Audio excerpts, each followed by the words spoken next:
All right, so let's talk about the details of these three properties we closed on today.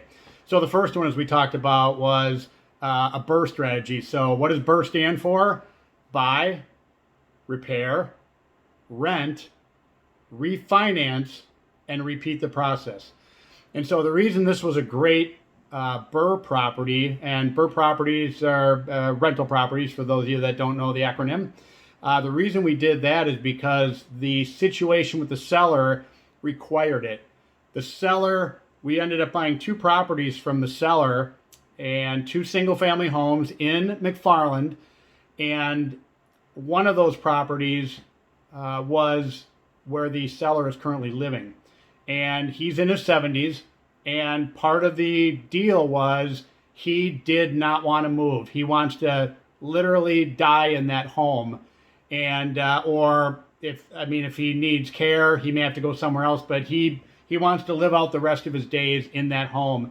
And so we had to structure something to buy both homes, let him remain there as a tenant, but take away all the responsibilities, all the maintenance and repairs, and that was attractive to him. So we really solved his real estate problem, and we did it in such a way where it made an opportunity for us as real estate investors. So it was a win-win. So that first one, we ended up buying for $155,000 for the home. And so I'll just leave it there for now. The numbers will change because of the way we had to structure it. But that particular home, we negotiated a price of $155,000, and we are now renting it back to the original owner. Deal number two was the other home in McFarland that was owned by the family. It had been vacant for almost a year, and it had stuff all over it. It needed definite rehab and gutting and cleaning out more than anything. It's years and years and years of stuff. We got that property under contract at $130,000, and so now we got the first property was $155,000 where the seller was living, and then the other one that was vacant, which was $130,000. So we were all in on two homes for $285,000. Now here's where it gets good. So that was deal one and deal two. When we were at the closing table, we bought the property and then we created a rental, and then we bought the second one, and that one we had already negotiated a wholesale with another investor from the RIA. And so that was deal number three, where we sold the second home to an investor. But here's where it got interesting. Because we knew we were going to be holding that rental property for, who knows, it could be 5-10 years. We decided that we would restructure the purchase of the two properties.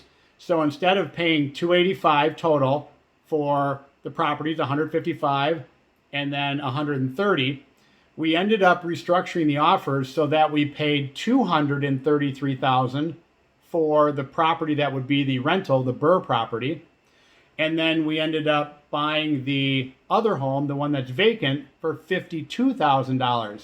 The same $285. It didn't matter to the seller, but I did that so that we had the ability to sell our first property, take out the proceeds in a much bigger way, which we were really taking from the rental property, but I'll get to that in a minute, so that we would have a bigger payday.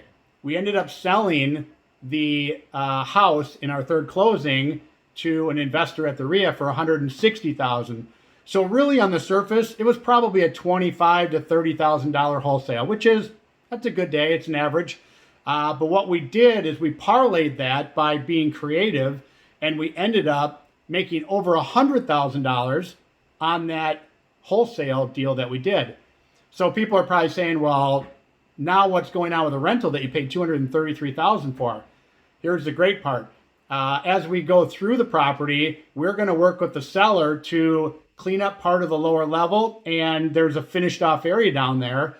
And so we already know through our lender, our bank, we're going to take out our private money, which we use private money to buy both the homes, the $285.